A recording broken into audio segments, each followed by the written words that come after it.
Good morning, ladies and gentlemen. We now begin our conclave with a discussion on Northeast at the borders.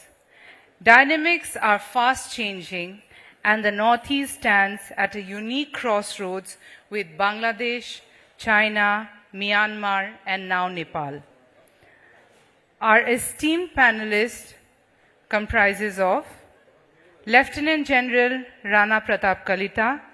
He retired as General Officer Commanding-in-Chief of Eastern Command, where he covered a span of 9 states sharing boundaries with 5 countries. He holds the distinction of becoming the first officer from the state of Assam and the region of Northeast India who achieved this rank. Recently, he is working as Chairman, 7th Assam State Finance Commission. We welcome you, sir, on the stage, please.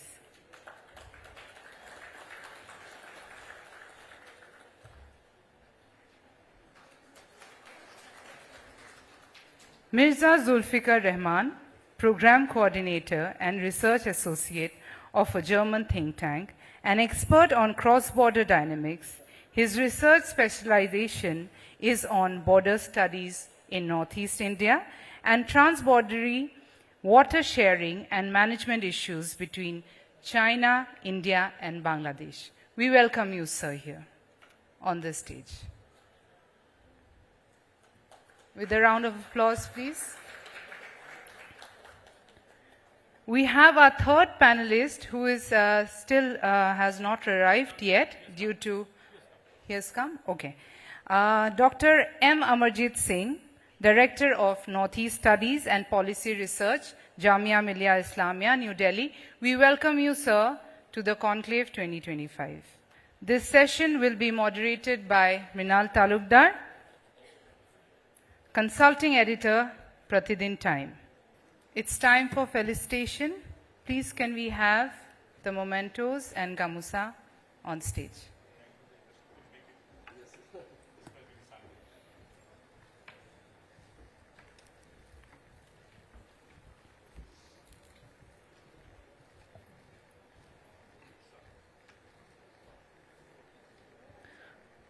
We have a quick reminder for the students here and whoever is interested to ask questions after the session. On your tables, you will find a QR code which you can scan and ask away the questions. And we would like to take the questions after the session ends.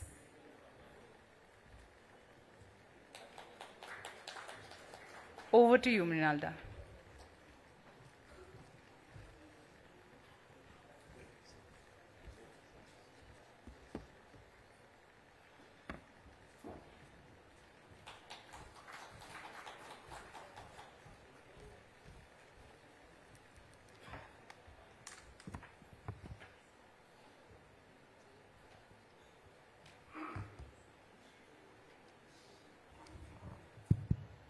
Thank you, everybody. Let's begin the session. The geopolitical control lines of our neighbors are shifting fast. Southeast Asia are today theaters of competition between the United States of America and China. With India, Bangladesh, Myanmar, Nepal, even Sri Lanka oscillating between these two both power centers. For the Northeast, this flux is not only about the security, but about also trade, connectivity, energy, and people-to-people ties. As neighbors grapple with turmoil and choices which we have seen over the month and the last week also, where does the Northeast stand and how can it turn challenges into opportunities is our part of discussion. This will be a 45-minute session. We will love to wrap up around 35 minutes so that we can have some Q&A from the young minds and many other people which I can see, and because this is a very august panel. Let's start with the general. The big picture about the changing dynamics. You have seen Bangladesh, you have seen Sri Lanka, and you have seen Nepal. How are the recent shift in Bangladesh, Myanmar, and Nepal shaping both the security and economic future of the India's Northeast, sir? Good morning and namaskar to everyone. Firstly, thanks to Pratidin Times for giving me this opportunity here. I think the northeast borders is strategically extremely important for our country for various reasons, and more so in the changing dynamics that has been happening all over the globe in recent years. The regime changes in Bangladesh, the continued turmoil in Myanmar, as well as the recent regime change in Nepal has an impact in our country, but more so in the northeast. Because if you look at the northeast borders, firstly, they are porous borders. There has been traditional migration, which has at times caused social stress within some parts of the northeast. We all are familiar with that. Another recent regime changes, coupled with the world geopolitical dynamics and the rising fundamentalism, which compounds the existing ethnic fissures within the northeast and its neighborhood, makes the situation extremely complex. And this is further compounded by the unresolved borders and certain long festering insurgencies which has been going on in the northeast as also in the neighborhood. So security is of prime importance because we all know that northeast is the least integrated and one of the least developed areas in our country and in the neighborhood. And for developmental activities to take place, for northeast to catch up with the rest of the country, peace and security along the borders as well as internally is sine qua non. So it's a mandatory requirement. Only then the developmental activities can take place. So we need to look at our borders. The disputed borders need to be resolved. The long-running ethnic insurgencies need to be resolved, and we need to find some sort of, resolution for those insurgency movements. We need to look at our neighborhood in a more pragmatic and in a more nuanced manner, because any development in these states, these countries, particularly in Bangladesh, Myanmar, as well as Nepal and Bhutan and in China, definitely impacts the northeast. We all keep talking about the vulnerable Siliguri corridor, which is the lifeline to the northeast. The demographic changes that are taking place and increasing footprints of some of the enemical countries may at any point of time threaten to cut off Siliguri corridor. Whether physically or in a hybrid mode, that is something to be seen. No, I have a specific question on that, sir. Yeah. I'll keep it for the thing because that's Okay. very important thing, because I remember you had said they used to span sleepless night in Fort William for that 22-kilometer of corridor. I have a specific question. I'll follow it a little later. Okay. I think for peace and development, we need to resolve the borders. We need to find some solution to the ethnic insurgency problems that are going on. And we need to also concentrate on the socio-economic development of this region. We need to focus on the infrastructure development, particularly in the border areas, so that the threats can be mitigated. We need to empower the border guarding forces so that the necessary action can be taken. And we need to make the border infrastructure smarter by incorporating AI and the other technological developments that are taking place all across the globe. I think I'll leave it for now. And I'll come back to you, sir. Yeah. Thank you very much, General. First of all, I congratulate you for beating the Sunday traffic and reaching Dr. Singh and on time, because you almost missed it because of the traffic. Same question to you, sir. How this regime change and the tectonical change of geopolitics over the last few months around the South and Southeast Asia will have impact in the northern Northeast India, especially Nepal, Bangladesh, even Myanmar. Things are now all changing. I believe China has now stopped giving support to northern Burma groups. So that is something interesting. And Myanmar is going for an election. So altogether, I would love to know your comment on the Northeast India's effect to these things. Yeah. Thank you very much, sir. And my sincere apologies. I just came from the University of Delhi.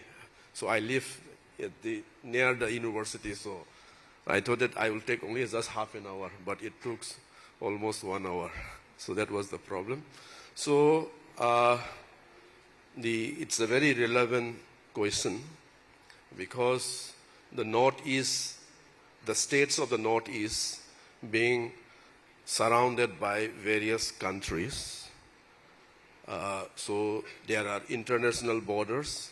So these borders serve as at the same time, the opportunities and the challenges for India in general and the Northeast in particular. So this is the one thing. And another thing, what we have been seeing in Sri Lanka and in then till day before yesterday in Nepal and in Bangladesh, the question here is what are the aspirations and the expectations of the youth populations. Because now what we see is that in many countries, especially in the countries around our neighborhood, what we have seen is that there is a lots of discontentment among the youth. There are problems related to employment, unemployment, particularly that affects lots of young people, lots of educated people. So as a result of that, what we have seen in, say, in Nepal and then as well as in Bangladesh also, many of these movements were all led by the young people, educated people. So likewise, in our northeastern states also, what we see is that there is a very similar, the situation in terms of the availability of employment opportunities. And also now the educated people, the young people. So there is this frustrations among the young people. And this frustration is also becoming a very important for many of the so-called insurgents, the movement in the region. So therefore, I'm really concerned that what is happening in other part of, say in Bangladesh or in Nepal will have, some, problem, especially because there are discontentment among the youth in the Northeast. So this is number one point. The number 2 point is that, say, our immediate neighborhoods like, Bangladesh, the problem that we have seen in the last, some months ago. So many of these problems will have, repercussion in the Northeast. Say, when we talk about the trafficking of the people, the smuggling of the people, and also the issue of unauthorized movement of peoples. And also nowadays in, say for instance, in Myanmar, many of you must be aware about lots of problems happening in that country. So as a result of that, because of lots of bloodshed and the violence, so many people are being displaced from that country, and many are coming to the northeastern states in Manipur or say in Mizoram and maybe in other states. So this is also again creating internal conflict. Say in the Northeast also, since there are different ethnic communities, so our perceptions towards various issues always divides the peoples. So the issue of people coming into from Myanmar, also or from Bangladesh, divides the people of the Northeast in one sense. At the same time, there are also, some people are also united. So this unites and divides, creates lots of conflicting situations. So this will have lots of problems for the, the Northeast region. So thank you, thank you, Mr. Singh. Coming to Dr. Mirza Zulfikar Rahman, you being the man you yourself call the borderland. My question is, with China expanding its role across Southeast Asia, how should India balance security with economic cooperation of the region? Thank you, Minalda, for the question, and thank you, Pratidin Time, for inviting me to this August gathering. Yeah, we are in a very difficult neighborhood. In Northeast India is one of the most international neighborhood, and also a very important pivot in what we see as the extension to the Indo-Pacific. So, in that sense, the how India and China look at the borders in this larger region would matter a lot in how India's own policies shape up, and also how China's interest in, for example, in Myanmar and Bangladesh shape up.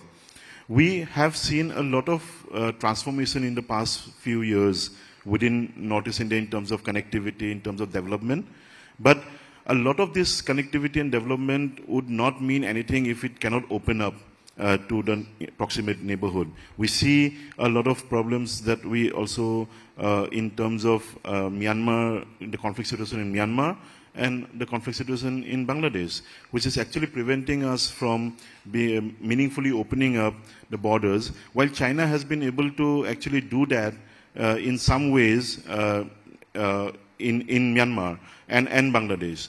So I feel that, in sense that Northeast India is very well poised, because the strength of Northeast India is also its communities.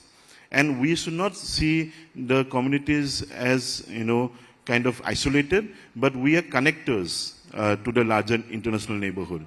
The communities of Northeast India has a rich history and a lot of goodwill in the past in terms of transboundary communities. So in that sense, especially with Bhutan, especially with Myanmar, and we see the case in Manipur, for example, Mizoram, so, and Nagaland as well. So these communities actually can be seen as the cultural connectors. And then actually that is what China is also doing. The para-diplomacy that is happening by China in Myanmar is actually based on these cultural connectors that they are using, leveraging. So we should also leverage those, and then I think that could actually make those openings meaningful for us. Just a follow-up question to you, that is about opening up. Should India keep distancing itself from Bangladesh now, or should open up for more business? I feel that Bangladesh is one country that actually can take us into a kind of, from being landlocked, what we always think traditionally of being landlocked, to being land-linked. And that's the kind of thing that we open up to have a separate access from the Siliguri corridor. And the Kaladan multimodal project that also passes through Mizoram and goes into Myanmar is also very, very strategic. But because of the conflict that is there in Arakan, we have not made progress. But we also have to see the layers of borders, how borders also operate in various layers. One is the political layer, but the other layer is the ecological layer. A lot of the ecological interdependencies that we actually share with our neighborhood will also mean a lot in terms of future migration patterns, future environmental disasters. And not only political factors can actually determine this kind of influxes and outflows, but also environmental. So I just wanted to propose this understanding that before nation-state borders came in, this larger neighborhood was a bioregion and an eco-region. And we also need to actually put in effective policies to actually manage the ecological layer as well. I'll just put that as a submission. Coming to General, I vividly remember you had once mentioned, while I was also present in that occasion, when you were asked that what made you sleepless when you were sleeping in Fort William as the commander of the entire Eastern region. You said about Doklam, I said about this corridor. You had one side in the north, Doklam, and another side is the northern in Bangladesh. The distance is about roughly about 100 kilometers, and 22 kilometers is actual boundary. Strategic, communication, defense, everything is about 22 kilometers. How serious the problem is? Because we don't visualize for a normal citizen, unlike you, that Doklam is not far away. That means China and Bangladesh is actually a distance of only about roughly about 100 kilometers separating between two countries. You see, when you look at Northeast geographically, the Northeast shares 90% of its borders with 5 different countries, and only 10%, which is through the Siliguri corridor, the Northeast is linked to the balanced part of the country. So that 22 kilometers, which is the narrowest, and otherwise it opens up to about 100 kilometers, that's the basic lifeline of Northeast.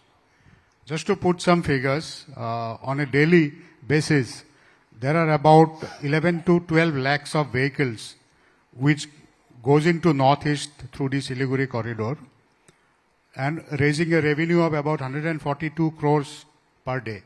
So that's the sort of movement which take place through Siliguri corridor.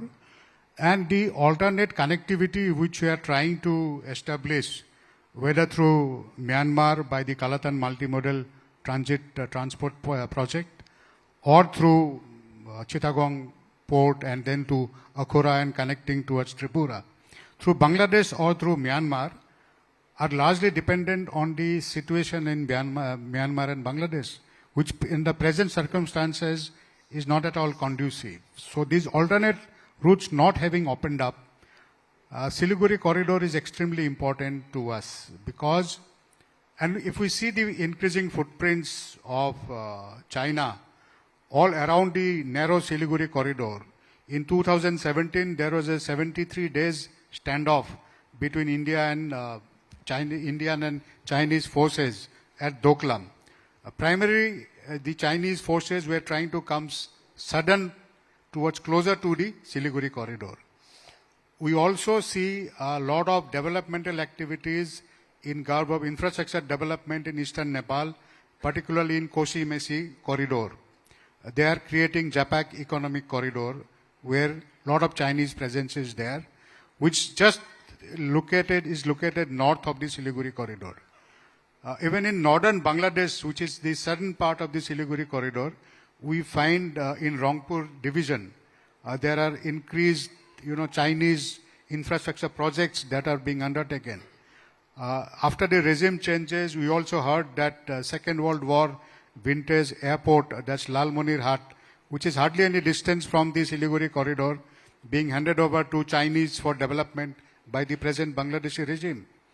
So, in a situation like this, where we have increased Chinese footprint all around the Siliguri corridor, and the demographic changes within Siliguri corridor, and rising radicalization in Bangladesh, which can overflow into this Siliguri corridor, even if it's not a physical intervention in terms of military kinetic operation, a hybrid form of movement has the potential of cutting off the Siliguri corridor.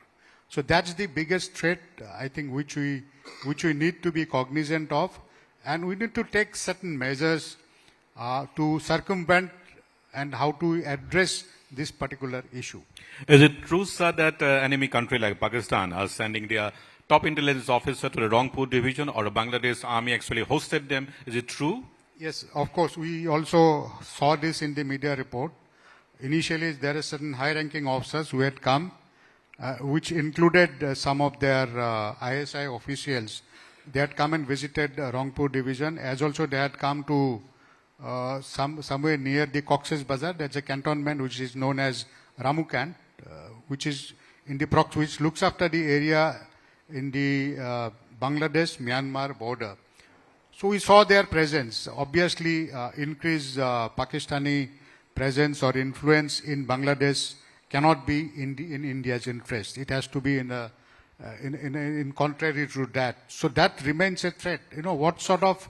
We also see, if we see the growing anti-India feeling sentiment within Bangladesh after the regime change which took place on 5th of August last year, and which has been exploited by the radicalized forces like Jamaat-e-Islami, that's a political force in Bangladesh, as also Ansarul Bangla team, Bangladesh, JMB, Bangladesh, all these people, the extremist forces which are operating in Bangladesh, they are also finding favor and patronage of the present Bangladesh regime.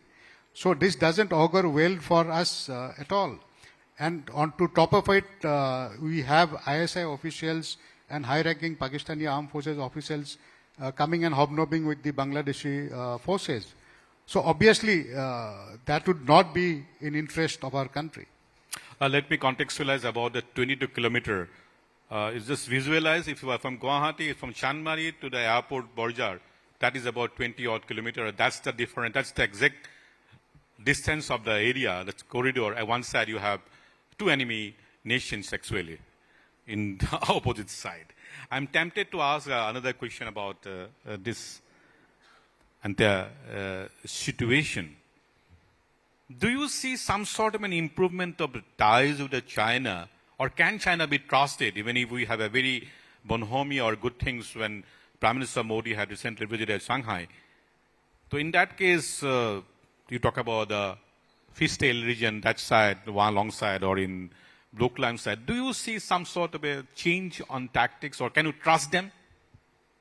See, after the standoff in Galwan in 2020, the India-China relationship had gone down completely. We all are cognizant of that.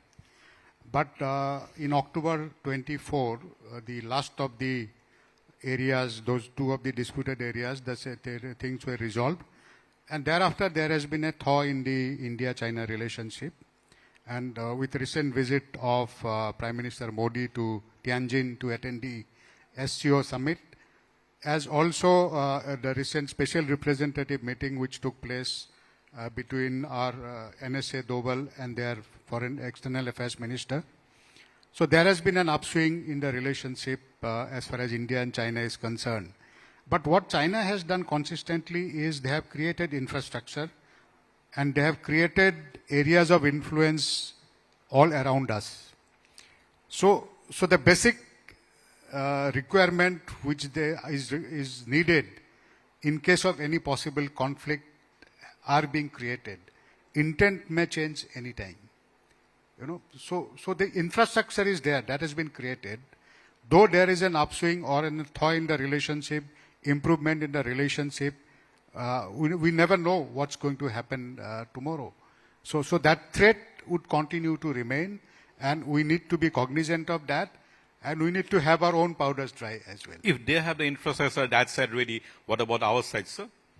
Yeah, India also has been taking numerous measures to build the infrastructure, particularly in the remote areas of Sikkim and Arunachal Pradesh.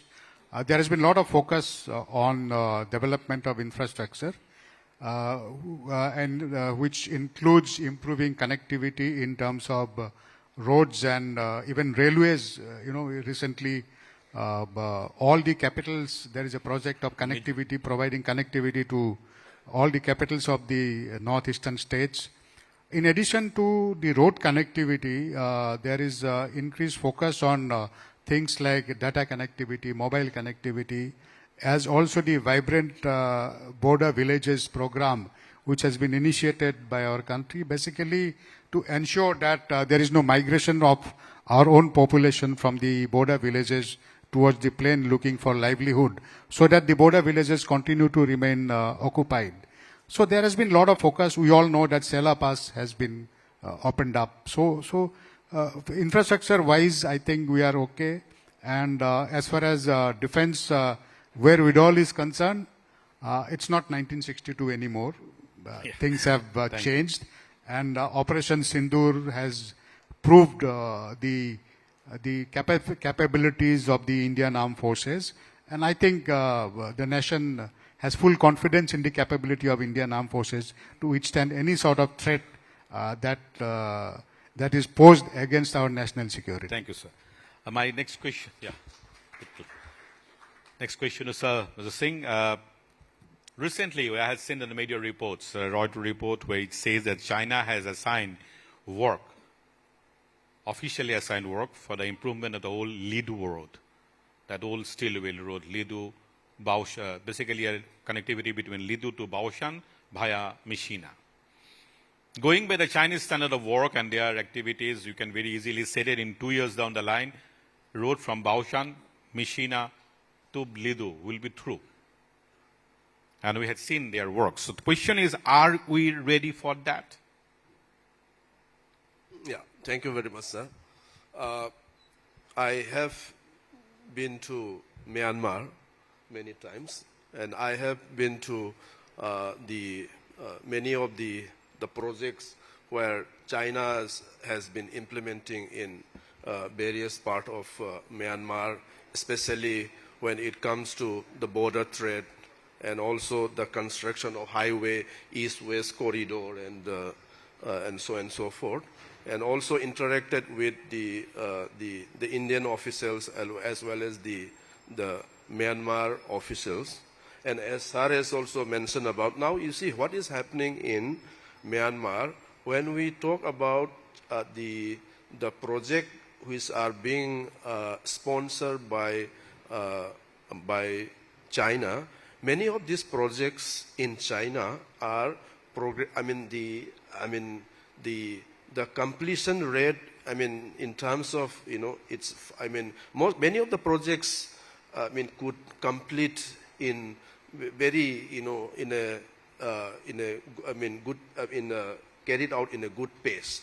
So as a result of that, now if you compare with the various projects implemented by India inside Myanmar also, for instance, especially various connectivity schemes and the projects under the Act East policy, we can see a very contrast between the Chinese project and then the Indian project. So that is very, very visible in our, say. And so as a result of that, say, for instance, in Myanmar, several Myanmarese scholars, they don't see any hope in what is today known as the, Thailand, Myanmar, India trilateral highway. Because many of this, the various portion of this highway, many are, there are several things that has to be, most of the work has been delayed for various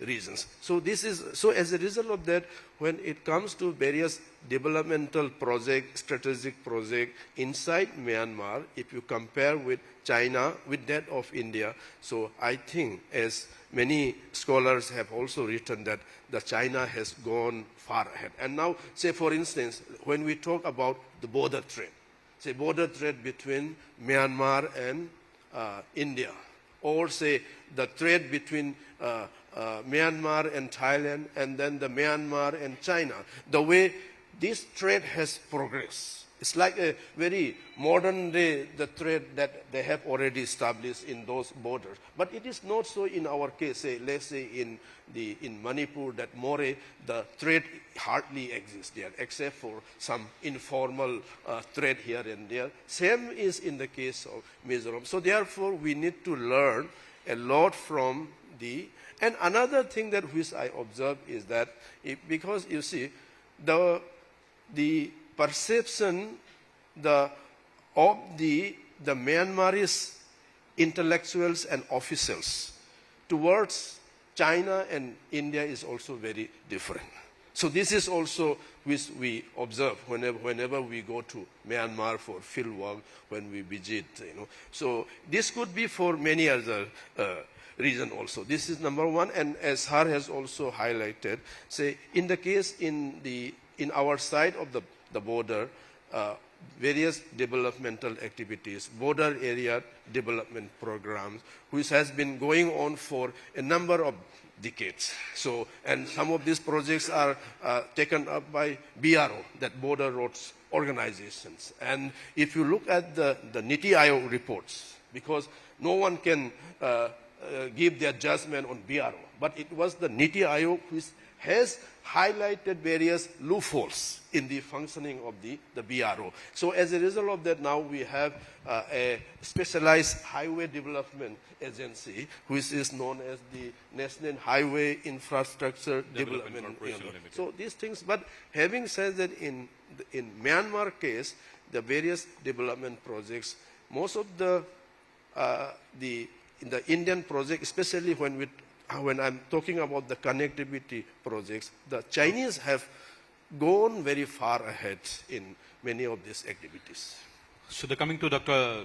Zulfikar Mirza Zulfikar Rahman, both Nepal and Bangladesh are heading towards Western-friendly government, it looks like, although Nepal is too fresh at this moment, at the cost of China.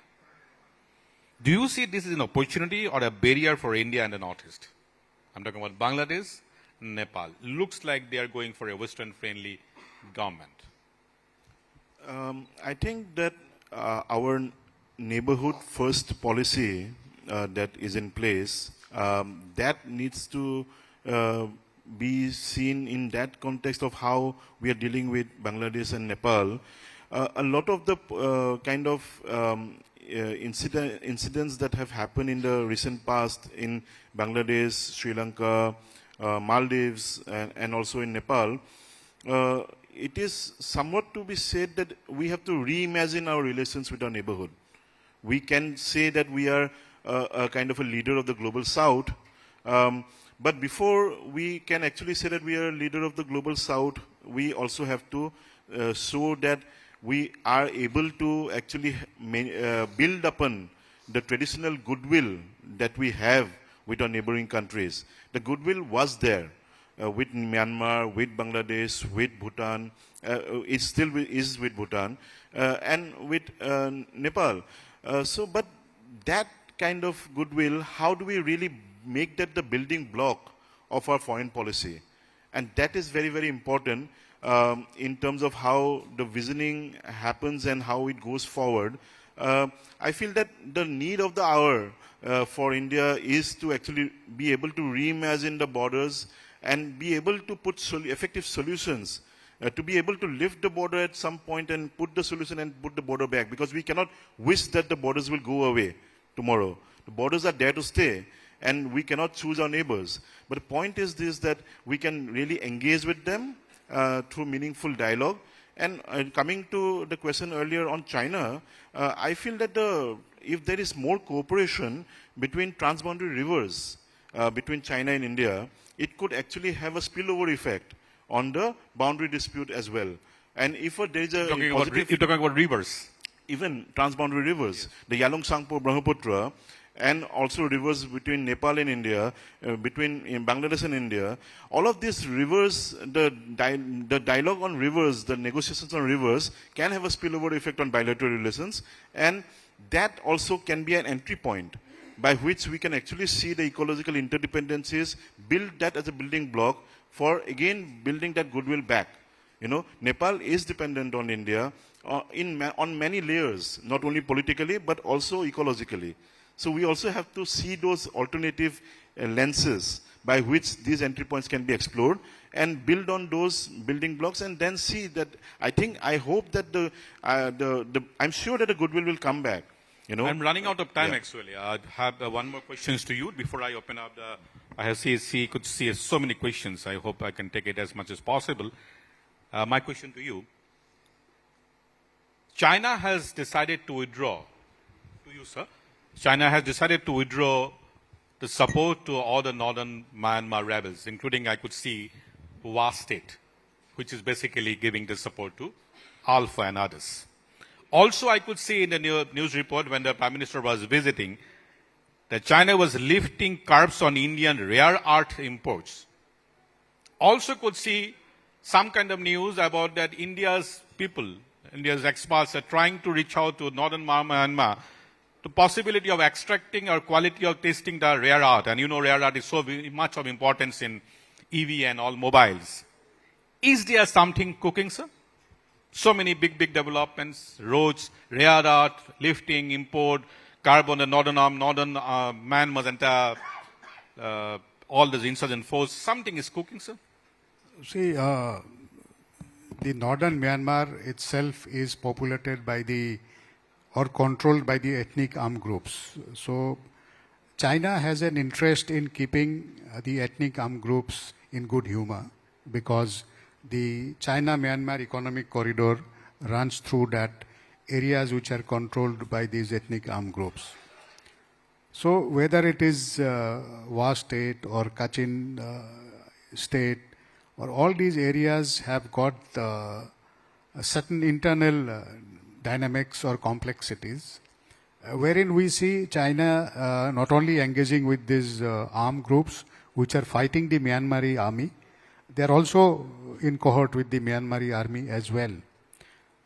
So the businesses are going on, and what exactly is going to pan out, it's very difficult at this point of time to predict. But definitely northern Myanmar, not only northern Myanmar, in fact that entire connectivity up to the port is of interest to China, and definitely they are trying to push in for more infrastructure development so that they can exploit this region, as also get in those rare earth material which is actually rare in this world, and they are very extremely important. And while at this, I would also like to make a mention about, just a short mention about the Lido Road, which you talked about. Yes, sir. That Lido-Pangsao Road has a strategic importance because the northernmost region of India-Myanmar border, most of us are not aware, is not demarcated, and which leads on to the tri-junction between India, Myanmar and China. Near Walong. Near Walong.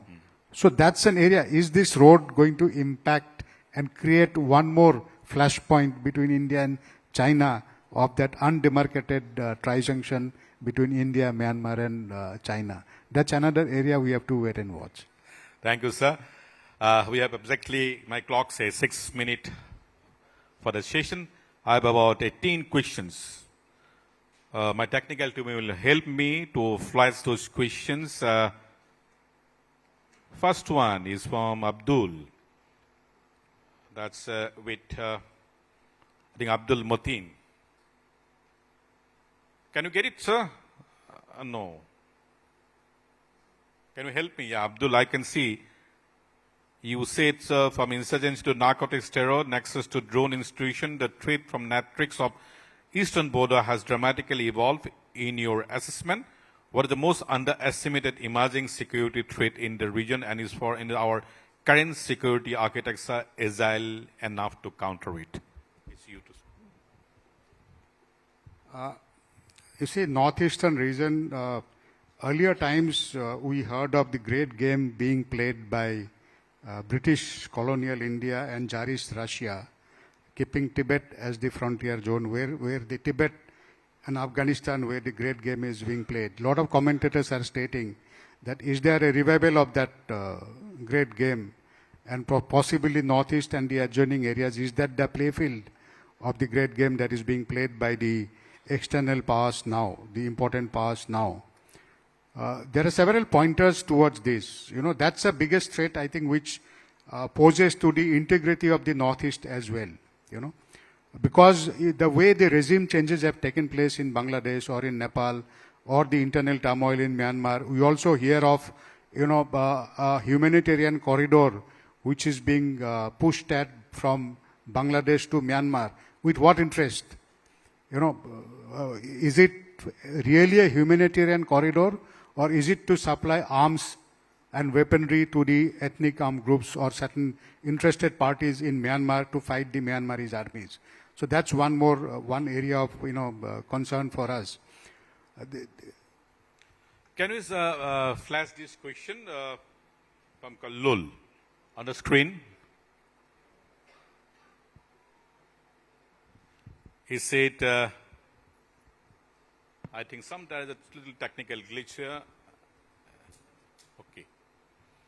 The next question is again from Kallul Talukdar. We keep seeing the border tensions among the any states due to the poor demarcation of boundaries. This can cause internal disturbances in the long run, even if administration seems to not take it seriously at times. What could be done to save it? It's about the demarcation. I think, yes, we also have to look at the international borders and also our domestic borders. A lot of the domestic disputes that are between Arunachal, Assam, Mizoram, Assam, Meghalaya, we have seen that those flashpoints have emerged in recent times.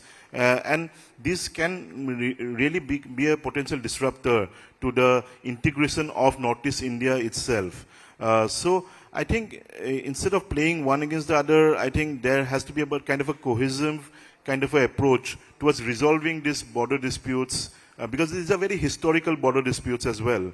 And this requires long years of negotiations. I think there is a genuine intent in terms of the leadership of these particular states to actually come together to the table, talk about it. But it is in our interest, collective interest, to actually not have a kind of a bordered, kind of a fractured understanding within Northeast. These are also connected to resource, or also connected to how we seek the dependencies between, and the traditional markets that the hats, bazaars that we had between Nagaland and Assam, in Assam, Bangladesh, even Meghalaya and Assam, Arunachal and Assam. These dependencies are there, and we need to tap into them creatively and bring those to a closure very soon, and that will be very critical for us.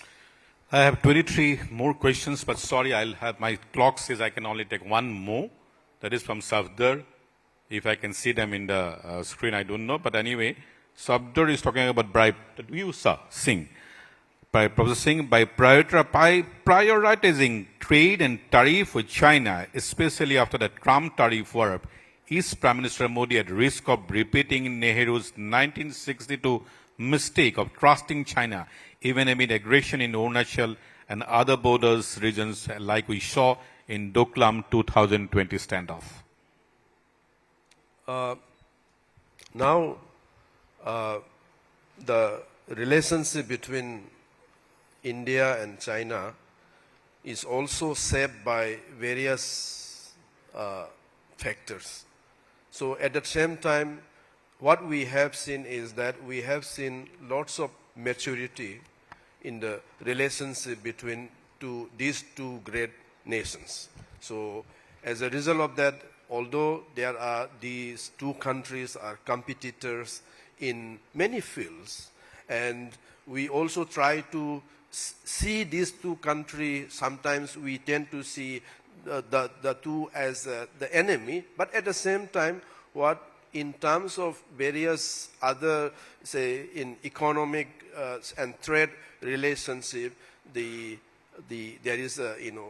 relationship is growing. So this economy will play very, very important role in the kind of relationship that India and China will develop over the period of time.